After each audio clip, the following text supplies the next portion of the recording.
Oke guys, selamat pagi. Hari ini aku jalannya agak siang ya, jadi sudah tidak ada manusia di sini. Tuh, ya. Terus aku jalannya juga melipir-melipir gitu, sing adem, ono tandurane ya kan, ini sore hanya setengah lapangan ya. Jadi kita akan menempuh lebih banyak putaran karena ini hanya setengah putaran. Oke. Hari ini aku pengen bahas apa ya? Sebenarnya masih berlanjut ya dari yang kita obrolin kemarin tentang titik kesetimbangan, tentang Tuhan itu ada di titik nol. Cuman sini aku agak sedikit melebar, mau ngebahas tentang harta ya, benar-benar yang harta yang kita miliki gitu. Kenapa sih seringkali kita dengar ya, kalau cari harta, cari uang tuh yang berkah. Ternyata setelah aku runut ya sampai dengan ya bisa dikatakan mungkin berapa puluh tahun ya, 10, 20 ya 15 tahunan lah ya, sama mencari uang 15 tahunan ini ya, masih piik banget ya secara pengalaman, sepi guys bener. Nah selama 15 tahun cari uang ini ya aku baru nyadar bahwa sebenarnya bukan kita harus cari harta yang berkah, cari rezeki yang berkah itu bukan kayak ini sebuah himbauan terus kamu mau nggak ya untuk menurutinya. Bukan kayak gitu. Ternyata itu bukan pilihan, itu adalah perintah skakmat.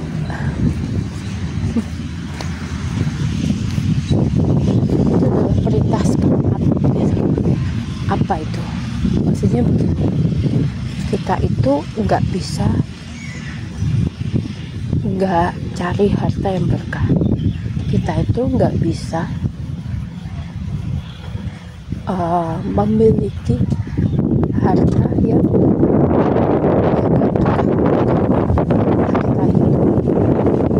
rezeki itu akan menuntut kita, memaksa kita dengan berbagai macam cara ya, untuk dia disucikan. Wah itu horor gitu.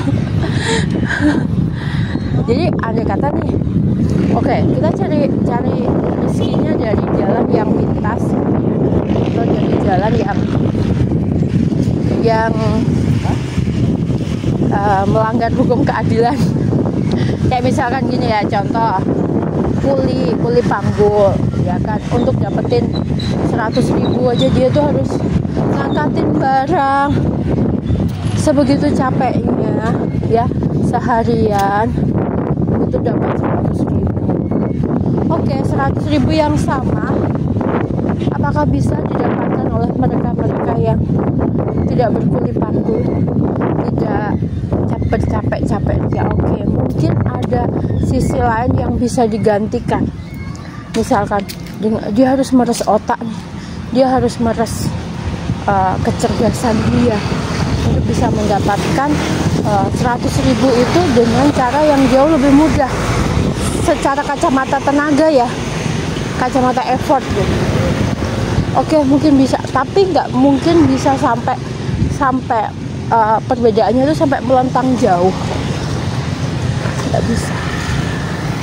Tetap ada kriteria bahwa harta itu dia akan selalu menuntut untuk disucikan, terlepas kamu setuju tidak setuju, terlepas kamu mau nggak mau, terlepas kamu rela nggak rela. Kayak misalkan kayak kemarin aku contohkan kan tentang korupsi ya, atau mungkin kita punya sederet kecerdasan, kita punya sederet kepintaran ya, untuk memanipulasi, untuk apa ya istilahnya yang pas gitu, untuk merekayasa gitu, supaya kita itu bisa dapat uang, bisa dapat rezeki dengan cara yang lebih cepat dan lebih mudah. Terus kita mengklaim bahwa oh ini namanya kerja cerdas, bukan kerja keras. Nggak bisa sesimpel itu guys gitu, nggak bisa sesederhana itu kita memaknainya gitu. Karena 100.000 itu tadi, itu tetap ada harga yang menuntut untuk kita bayar, untuk kita dapetin 100.000 itu. Seperti itu. Dilihat berkah tidaknya.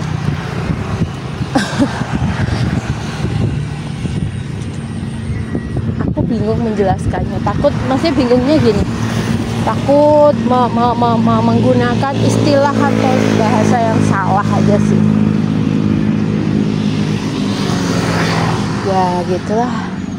Pada intinya semua rezeki kita itu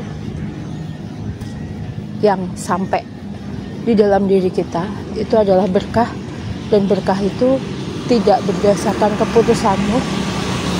Berkah itu adalah tuntutan dari si harta itu sendiri untuk disucikan supaya itu menjadi berkah buat kamu. Dan itu lagi-lagi itu adalah bentuk kasih Tuhan. Lagi-lagi itu adalah bentuk kasih Tuhan, bentuk cintanya seperti itu. Dia nggak mau kamu memakan rezeki yang tidak berkah. Dia tidak mau kamu memakan sesuatu yang haram, sesuatu yang tidak atau bukan hakmu. Dan Tuhan itu punya cara, bukan harta itu punya cara untuk membersihkan dirinya sendiri di dalam dirimu maupun di luar dirimu. Di dalam dirimu misalkan kita makan rezeki yang nggak berkah gitu ya, entah dari caranya untuk nanti dia akan membersihkan diri. Kita tubuh kita dikasih penyakit, dikasih sakit, terpaksa kita harus keluarin uang untuk berobat dan lain sebagainya. Itu kayak yang cara membersihkan di dalam dirinya itu yang paling berat sebenarnya. Ya kalau bisa benar-benar bersih. Kalau enggak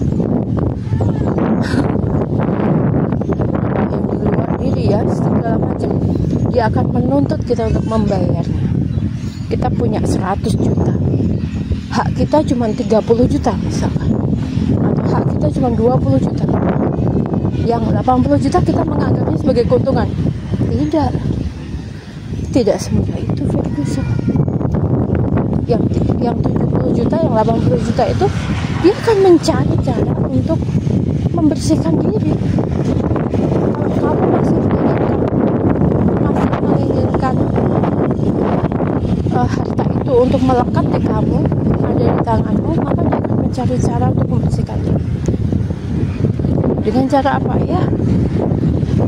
Meminta keringatmu, meminta air matamu, meminta tenagamu, meminta semuanya akan dihabisi sesuai dengan nilai 80 juta.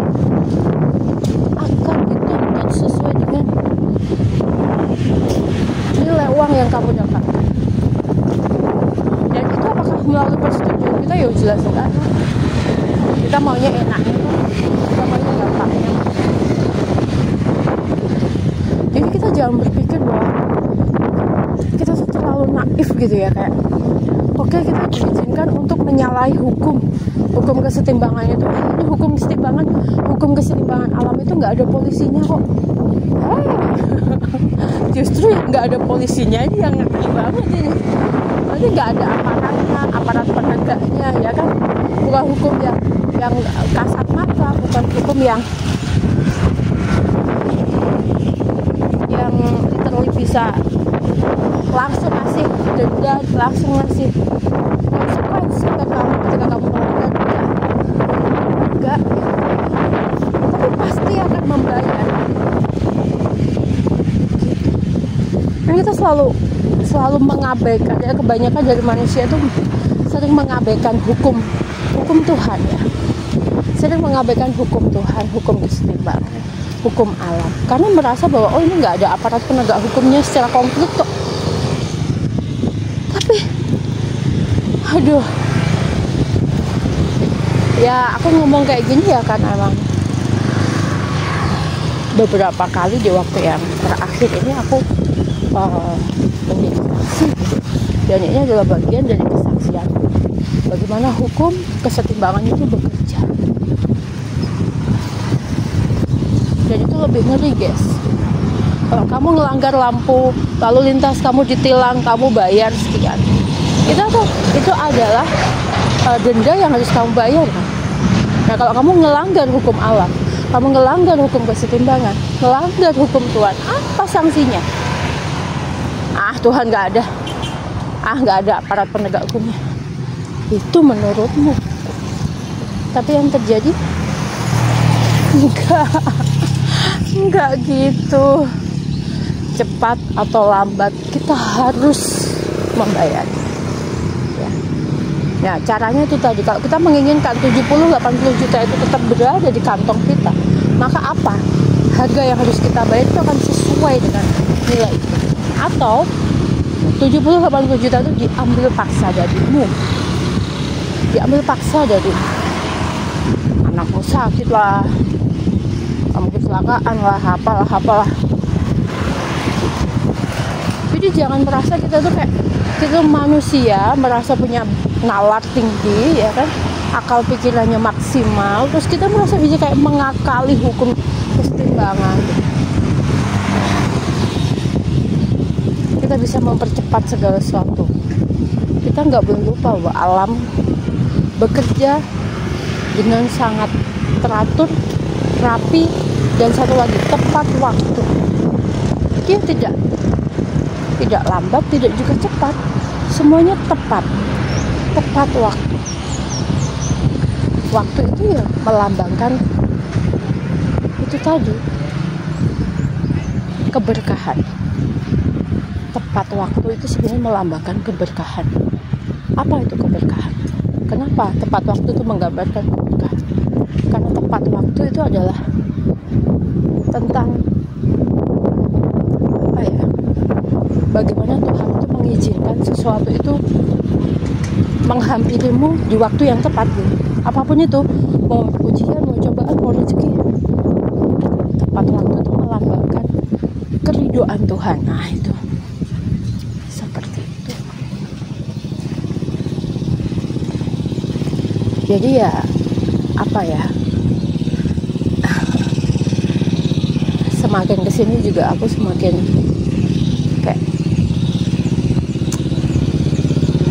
malu sendiri gitu sama Tuhan, malu sama Tuhan.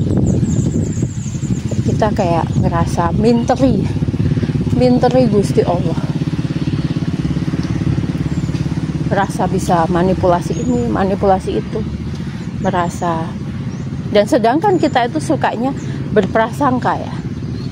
Kalau dikasih cobaan, prasangkanya adalah oh kita lagi disayang sama Tuhan. Kalau dikasih rezeki, prasangkanya adalah oh ini kita juga lagi disayang sama Tuhan, makanya dikasih berkah yang banyak. Itu plus minus guys gitu. Itu bukan titik nol. Panjang lagi ya kalau bahas itu. Intinya seperti itu, bahwa setiap harta yang kita miliki itu akan menuntut caranya, dengan caranya sendiri, dengan berbagai macam cara untuk dia membersihkan dirinya, dia mensucikan dirinya supaya dia berkah untuk kamu makan. Tujuannya apa? Atau alasannya apa ya? Karena itu bentuk sayangnya Tuhan, bentuk kasih Tuhan. Seperti itu. Kok gedebuk-gedebukin anginnya gitu ya. Jadi ya salah satu kesadaran ini itu kan membuat perilaku kita jadi berubah. Ya, bahwa perilaku itu kan muncul dari keyakinan atau pemahaman atau kesadaran yang kita miliki. Sebagai contoh misalnya gini, orang cari uang ya kan, yang satu kesadarannya adalah cari untung sebanyak-banyaknya, cari uang sebanyak-banyaknya, mengumpulkan pundi sebanyak-banyaknya. Oh, aku adalah orang yang ditakdirkan untuk kaya, untuk damai, untuk sejahtera misalkan. Wah, cari uang sebanyak-banyaknya. Yang satu adalah kesadarannya, aku mau kasih makan anak istriku. Itu. Ini ada dua kesadaran yang berbeda nih. Yang pertama adalah cari untung sebanyak-banyaknya, ngumpulin uang sebanyak-banyaknya.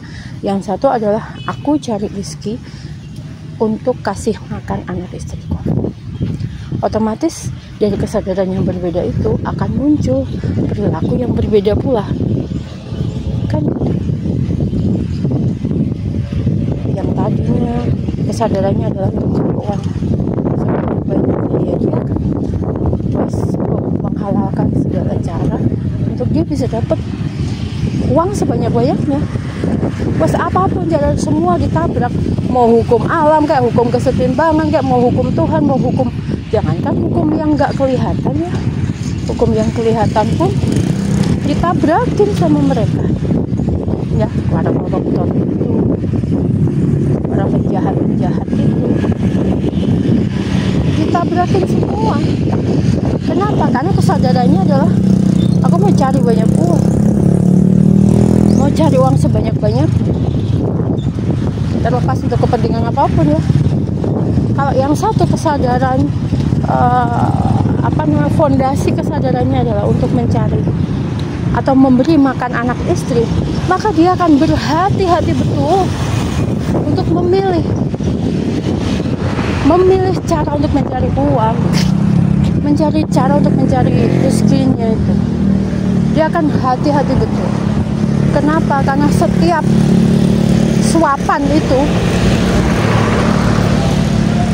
aduh ngeri banget ya, suapan nasi ke anak yang dimakan istri, yang dimakan keluarganya, itu sepenuhnya adalah tanggung jawab si laki-laki itu dalam mencari nafkah, dalam mencari rezeki. Jadi hal itu yang bikin aku kayak, aku tuh mewean sih ya orangnya gimana.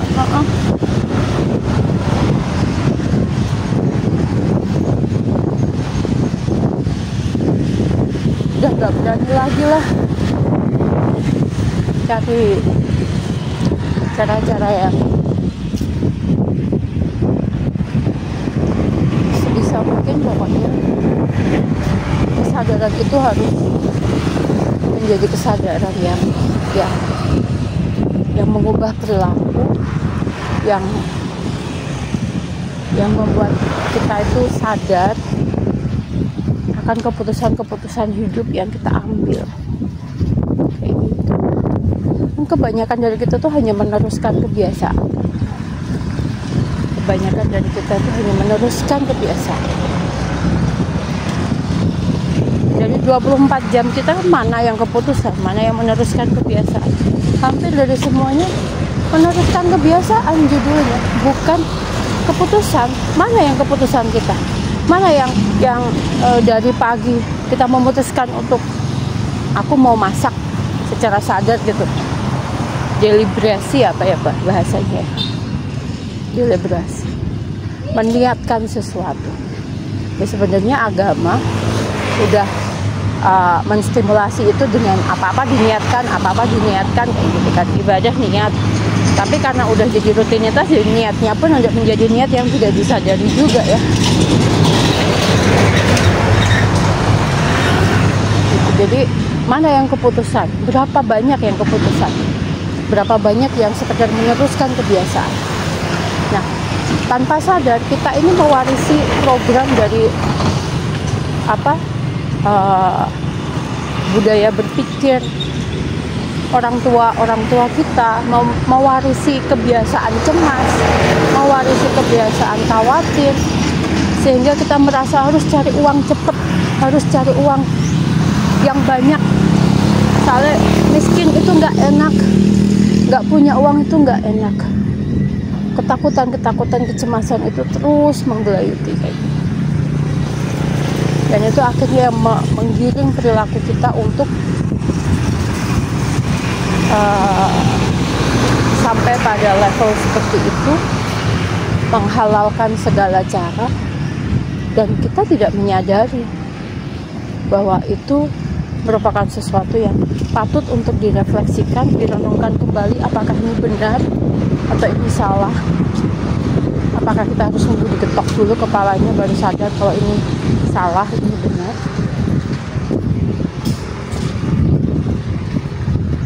Kayak gitu. Ya, itu aja sih. Jadi poinnya adalah kita jangan merasa kita ini dengan segala macam kecanggihan yang sudah Tuhan bekalkan dalam diri kita, nalar, intelektual, semua kapasitas akal kita itu, kita merasa bisa untuk minteri atau ngakali Tuhan semesta alam, ngakali Sang Pencipta gitu ya.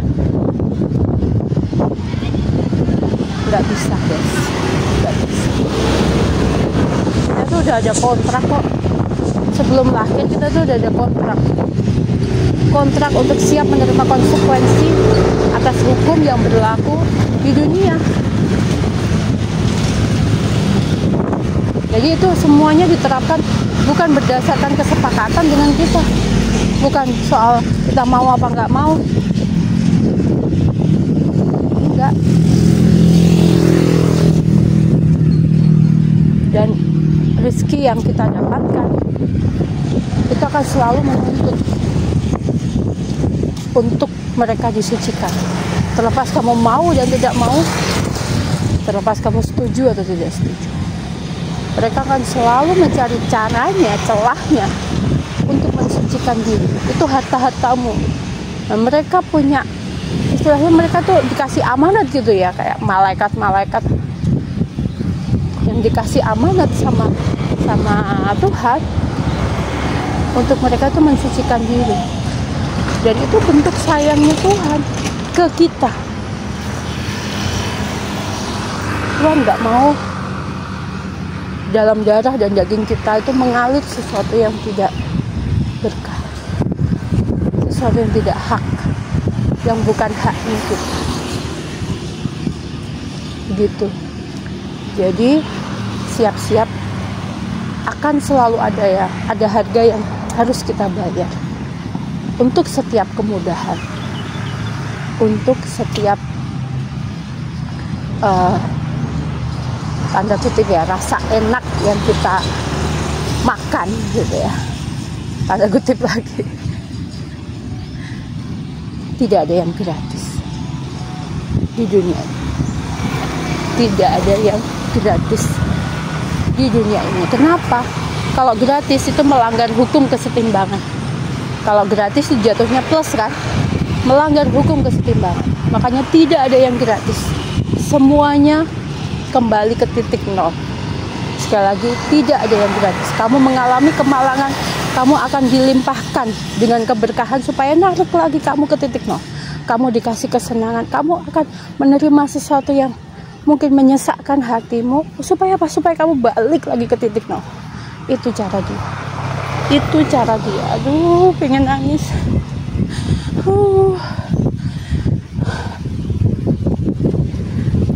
Pemahaman itu rezeki ya. Pemahaman itu rezeki. Jadi bersyukurlah kita. Jadi rezeki itu bukan hanya harta, uang. Rezeki itu juga pemahaman. Pemahaman itu rezeki. Bersyukurlah kita ketika kita mendapatkan banyak pemahaman, kesadaran diri ya. Ketika mungkin orang lain tidak atau belum sampai di titik itu gitu. Apalagi untuk orang-orang yang notabene nggak punya temen untuk ngobrolin hal-hal kayak mungkin teman banyak ya, tapi kan untuk bahan-bahan obrolan tertentu yang itu tuh ada kelas-kelasnya sendiri gitu, ada circle-nya sendiri, dan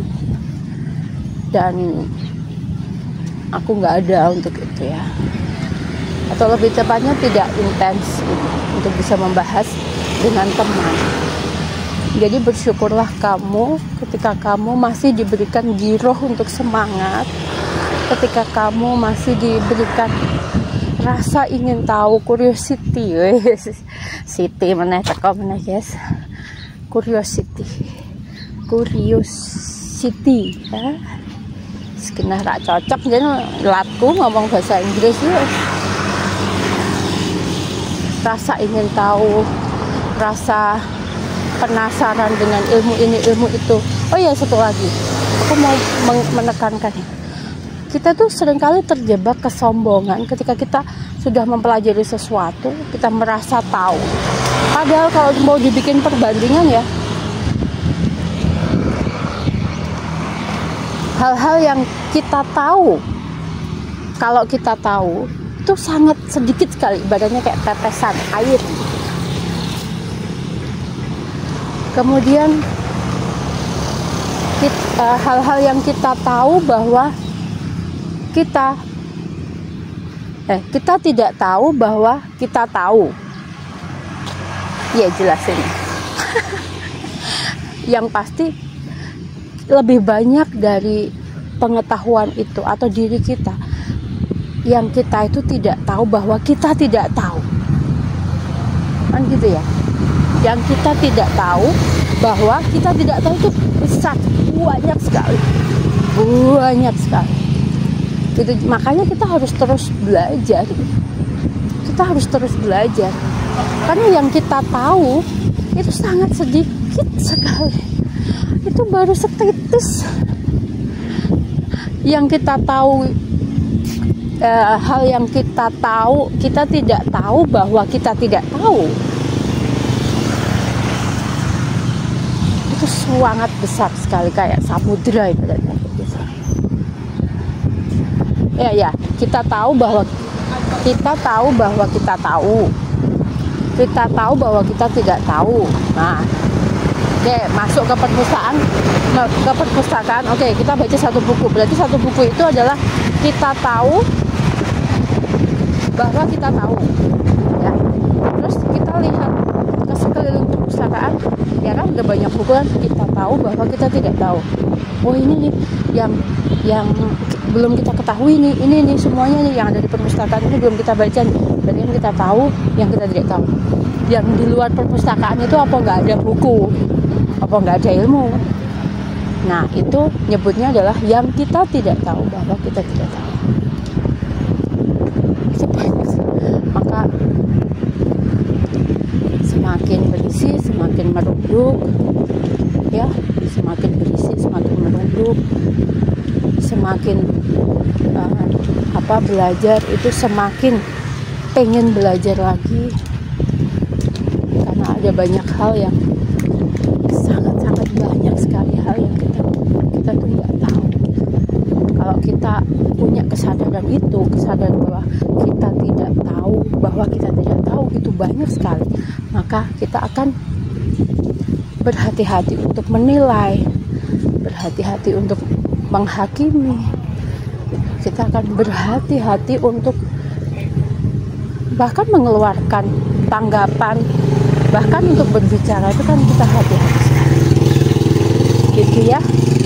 Itu aja dariku. Udah 29 menit. Aku biasanya jalan cukup 30-40 menit aja.